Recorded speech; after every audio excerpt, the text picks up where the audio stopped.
Anda tahu, biasanya kalau kita membicarakan matematika tingkat lanjut kan, ada semacam ekspektasi tentang prosedur yang sangat kaku. Iya, sangat algoritmik gitu. Benar.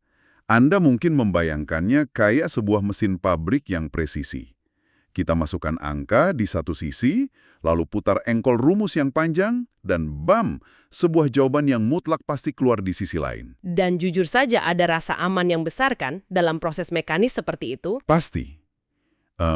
Baik insinyur maupun fisikawan sangat menyukai persamaan yang bisa dipecahkan dengan langkah-langkah yang, ya sudah pasti. Tetapi di sesi penelusuran mendalam kita hari ini, kita akan melihat apa yang terjadi ketika engkol mesin itu tiba-tiba patah. Itu analogi yang bagus. Ya, selamat datang dan halo untuk Anda yang sedang mendengarkan. Misi kita hari ini bukanlah untuk membuat Anda pusing dengan deretan angka. Dan ini jelas bukan sekedar buku teks audio. Sama sekali bukan. Kita akan menyelami sebuah materi kuliah matematika dari kanal YouTube Black T-Shirt Math Professor. Dan fokus utamanya adalah persamaan diferensial biasa orde kedua. Secara spesifik, sesuatu yang disebut persamaan Cauchy-Euler. Atau kadang disebut persamaan ekuidimensional ya? Nah, iya. Dan alasan mengapa Anda harus peduli dengan nama yang terdengar rumit ini adalah karena ini bercerita tentang momen-momen di mana sains dan teknik menghadapi tembok buntu. Tembok yang sangat tinggi. Iya. Ini adalah kisah tentang bagaimana para pemikir memecahkan masalah yang tampak mustahil, kayak merancang sayap pesawat yang tidak akan hancur saat terkena turbulensi, hanya dengan mencari pola tersembunyi. Kalau kita tarik ke gambaran besarnya, ya, tujuan diskusi kita kali ini adalah membongkar bagaimana sebuah observasi yang jeli, atau lebih tepatnya sebuah tebakan yang sangat cerdas, dapat mengubah kalkulus tingkat tinggi yang luar biasa rumit, Menjadi sesuatu yang sederhana. menjadi aljabar dasar yang bahkan bisa diselesaikan oleh siswa sekolah menengah. Oh, wow. Ya, ini murni tentang menemukan keanggunan operasional di tengah kekacauan matematis. Oke, mari kita mulai dari awal supaya kita paham di mana letak kekacauannya. Biasanya kan, dalam persamaan diferensial dasar, kita berurusan dengan apa yang disebut koefisien konstan. Betul. Artinya, variabel-variabel Anda, kayak sebuah fungsi atau turunannya, hanya dikalikan dengan angka biasa yang statis. Angka kayak 2, 5, atau minus 10. Yang mana itu relatif mudah ditangani, kan? Sangat mudah. Tetapi masalah sesungguhnya, lanskap yang menakutkan itu dimulai ketika kita masuk ke wilayah koefisien non-konstan. Di sini, turunan Anda tidak lagi dikalikan dengan angka statis, melainkan dikalikan dengan sebuah variabel, katakanlah X. Nah, itu dia. Dan X ini nilainya bisa berubah-ubah. Ya, dan perubahan nilai itulah yang secara fundamental menghancurkan metode penyelesaian standar kita. Karena kita kehilangan pijakan. Persis. Saat pengali dari laju perubahan Anda ikut berubah seiring dengan ruang atau waktu, Anda kehilangan stabilitas itu. Kalau Anda membayangkan sebuah jembatan gantung yang berayun di tiup angin, persamaan koefisien konstan berasumsi anginnya selalu sama. Oke. Tapi persamaan non-konstan mencoba menghitung apa yang terjadi jika anginnya sendiri berubah-ubah secara tak terprediksi, seiring dengan seberapa jauh jembatan itu berayun. Wah, itu pasti sangat sulit dipecahkan secara eksak. Sangat, hampir mustahil tanpa pendekatan khusus. Sangat membuat frustrasi sih. Tapi kemudian, profesor dalam sumber video kita memperkenalkan persamaan Cauchy-Euler ini. Ini adalah jenis persamaan non-konstan, tapi ia punya struktur yang sangat harmonis. Sangat spesifik polanya. Ya, profesor tersebut menyoroti bahwa dalam persamaan ini, pangkat dari variabel X yang menjadi pengali selalu persis sama dengan orde atau tingkat turunannya. Benar. Jadi, turunan kedua selalu dikalikan dengan X pangkat 2. Turunan pertama dikalikan dengan X pangkat 1. Kayak keduanya terkunci satu sama lain. Dan harmoni struktural itu bukanlah sebuah kebetulan matematis. Maksudnya sengaja diciptakan begitu. Bentuk umumnya selalu A dikali X kuadrat dikali turunan kedua, ditambah B dikali X dikali turunan pertama, ditambah C dikali fungsi aslinya, semuanya sama dengan 0. Simetri ini adalah alam semesta yang sedang memberikan petunjuk besar kepada kita. Oke, untuk Anda yang mendengarkan, mari kita coba visualisasikan mekanisme simetri ini. Kalau kita bayangkan persamaan ini kayak sebuah resep masakan gitu ya. Menarik. Lanjut. Ini kayak resep di mana jumlah tepung yang Anda masukkan harus selalu berbanding lurus dengan berapa kali Anda mengaduk adonannya. Juga Anda mengaduk 2 kali, yang mana ini analogi untuk turunan kedua, Anda butuh persis 2 takaran tepung, atau X kuadrat. Itu analogi yang cukup pas sebenarnya. Tapi pertanyaannya, mengapa simetri antara pangkat X dan tingkat turunan ini begitu penting untuk memecahkan persamaannya? Nah, hal yang sangat menarik di sini adalah keselarasan inilah yang memungkinkan persamaan yang liar ini untuk dijinakkan. Dijinakkan bagaimana? Ini menuntun Vita pada strategi penebakan solusi. Eksploitasi itu dimulai dengan menyadari bahwa alat lama kita sudah tidak berguna. Alat lama yang mana nih? Pada persamaan koefisien konstan, kita selalu menebak solusinya adalah fungsi eksponensial, yaitu E pangkat sesuatu. Alasannya, karena fungsi eksponensial tidak pernah berubah bentuk saat diturunkan. Oh iya, turunan dari E pangkat X ya tetap E pangkat X. Betul sekali. Tapi di sini, di Cauchy-Euler, karena ada variabel X yang mengalihkan setiap turunan, strategi eksponensial itu justru akan menghasilkan kekacauan yang tumpang tindih. Kita butuh fungsi yang saat diturunkan selaras dengan harmoni resep atau sistem roda gigi yang Anda sebutkan tadi. Yang berarti, video tersebut menyarankan kita membuang fungsi eksponensial E itu jauh-jauh. Tepat. Dan sebagai gantinya, kita mencoba menebak solusinya berupa X yang dipangkatkan dengan sesuatu.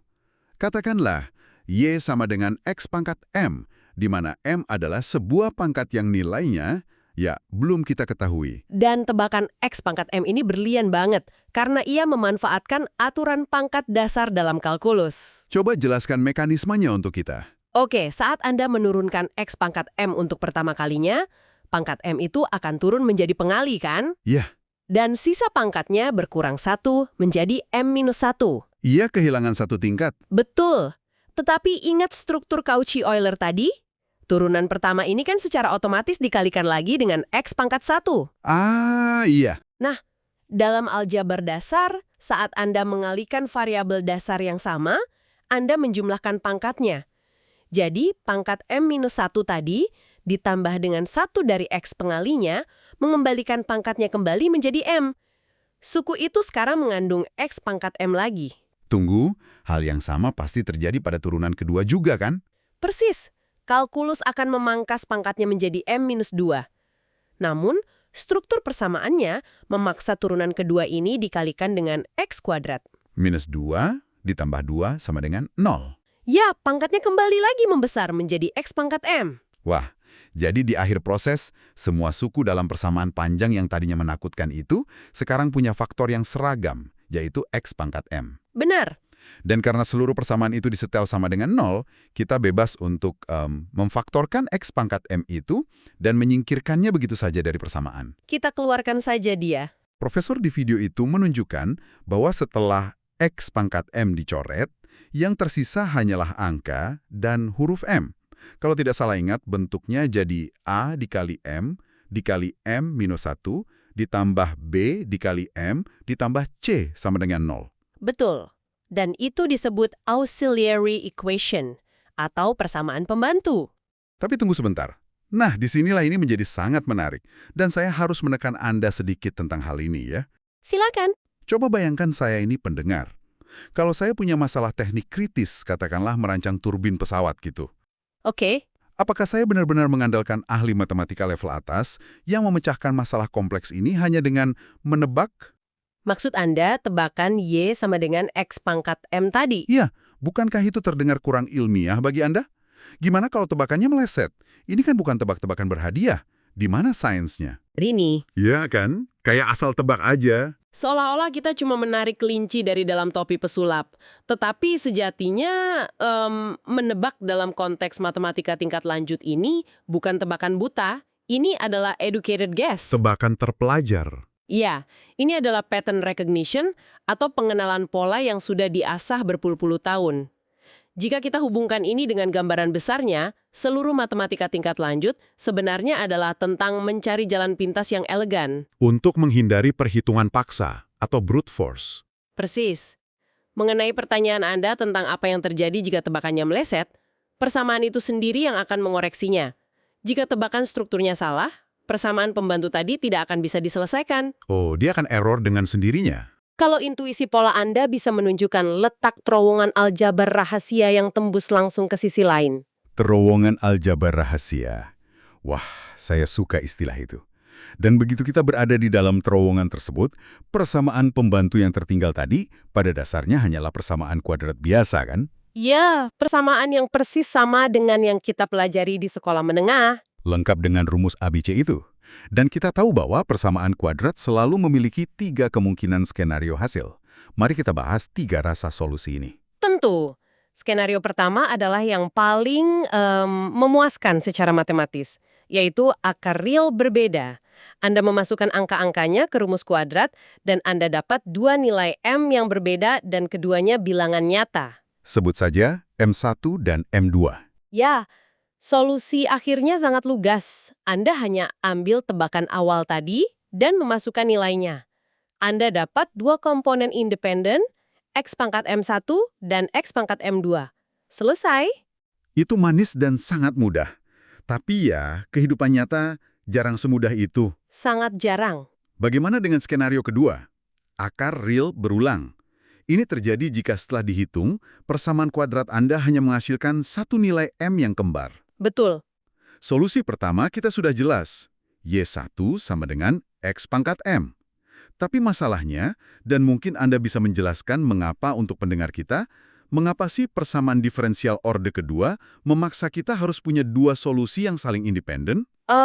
Bayangkan Anda sedang mencoba mendeskripsikan posisi sebuah objek dalam ruang 3 dimensi. Anda butuh koordinat X, Y, dan Z, bukan? Jelas. Kalau cuma 2, kita nggak tahu tingginya. Kurang dari itu, informasi Anda tidak lengkap. Nah, dalam fisika dan teknik, sistem orde kedua, kayak pendulum yang berayun atau sirkuit listrik, itu selalu digerakkan oleh 2 parameter independen. Misalnya? Misalnya, posisi awal dan kecepatan awal objeknya. Oleh karena itu, arsitektur matematikanya secara mutlak menuntut 2 solusi dasar yang tidak boleh sekedar kelipatan satu sama lain. Agar bisa merangkum semua kemungkinan perilaku sistemnya. Utuh ya.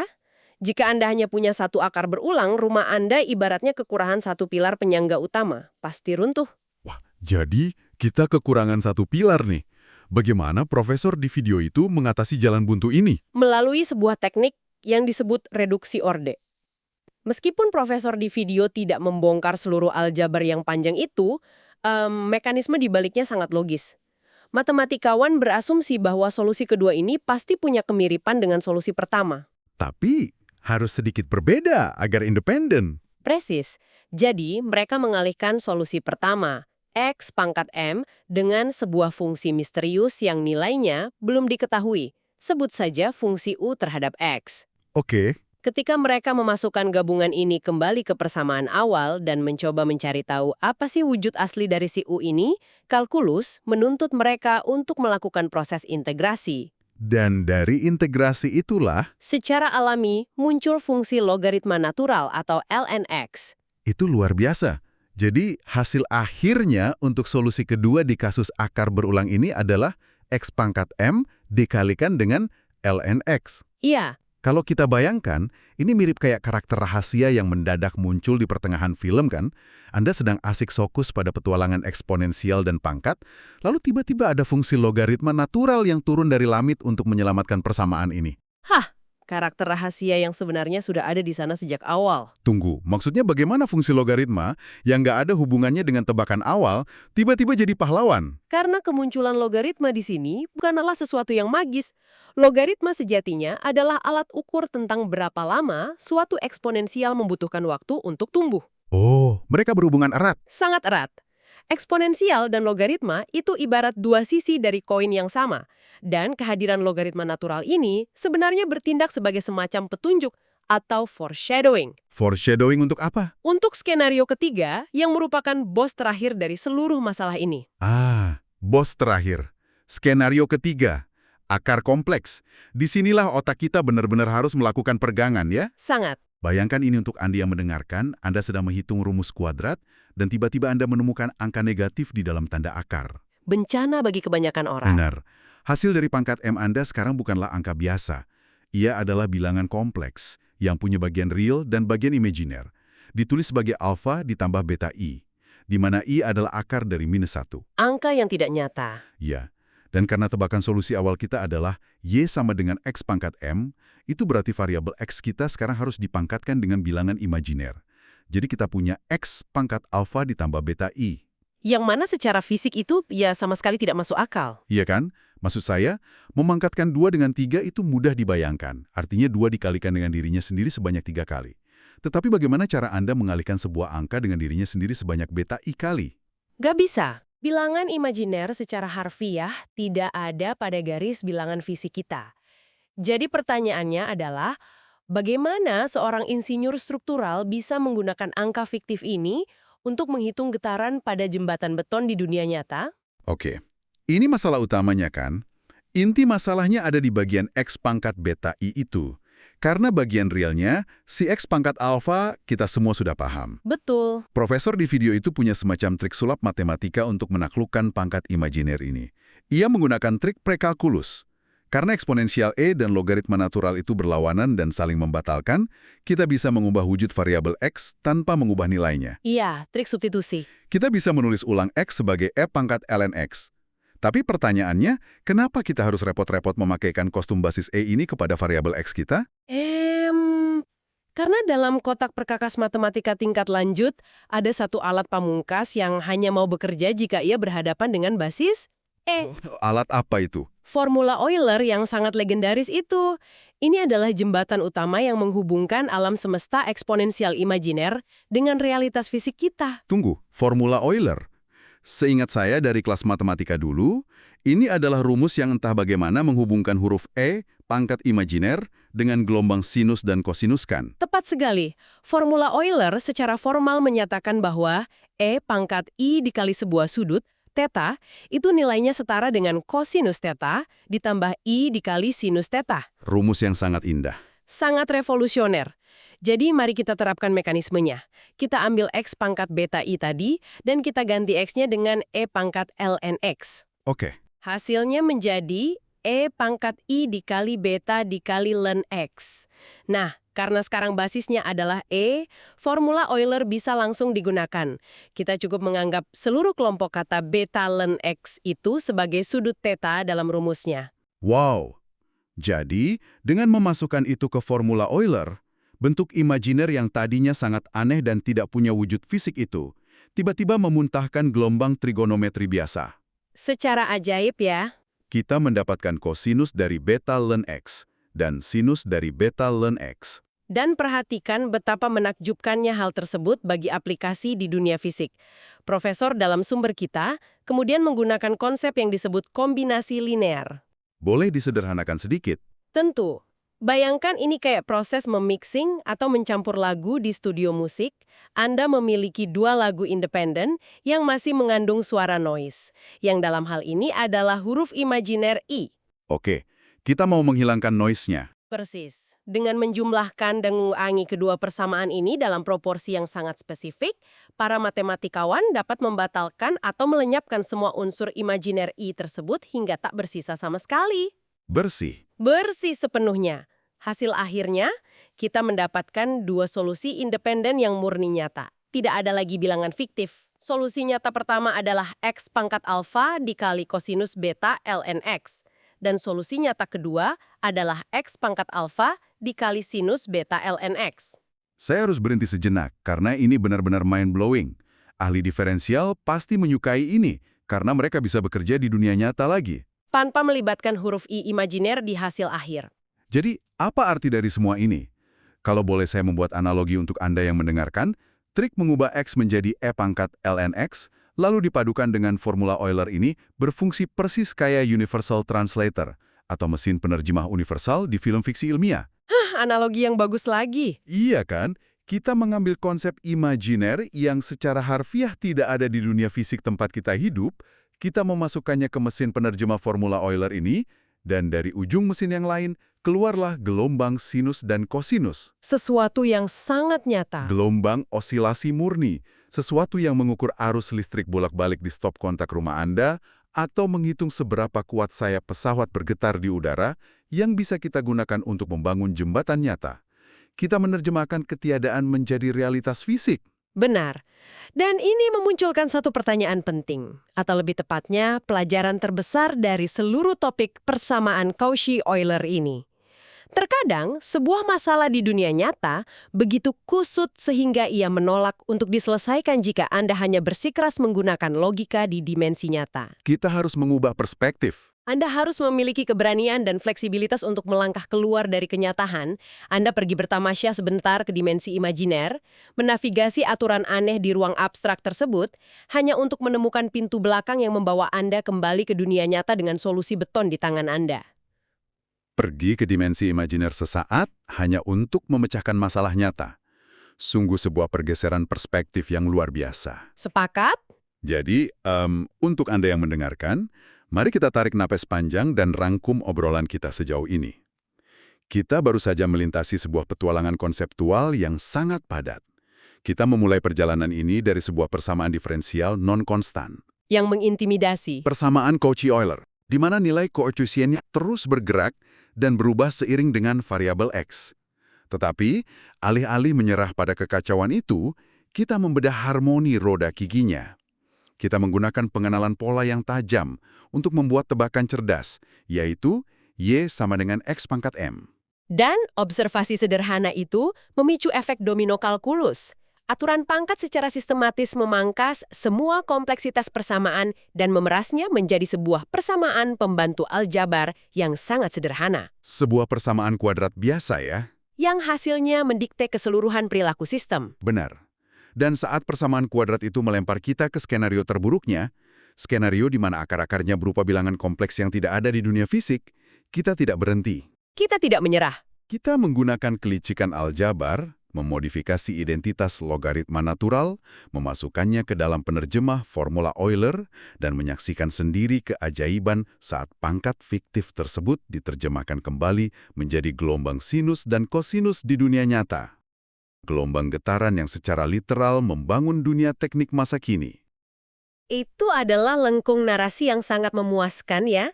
Dari kalkulus yang kacau tak terprediksi, disederhanakan ke aljabar dasar, terlempar ke dimensi imajiner yang aneh, dan akhirnya mendarat dengan aman kembali ke realitas fisik. Sangat memuaskan. Dan ini membawa saya pada satu pemikiran provokatif penutup, sesuatu untuk Anda renungkan sambil melanjutkan aktivitas Anda hari ini. Silahkan.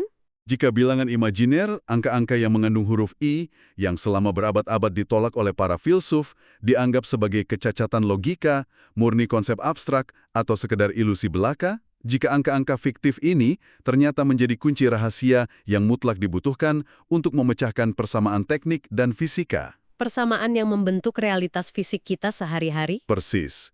Apakah itu berarti dunia nyata kita, dunia materi yang bisa kita sentuh, rasakan, dan yakini ini, diam-diam berlabuh dan dibangun di atas pondasi hal-hal yang sama sekali tidak nyata? Itu pertanyaan yang dalam. Sesuatu untuk Anda pikirkan.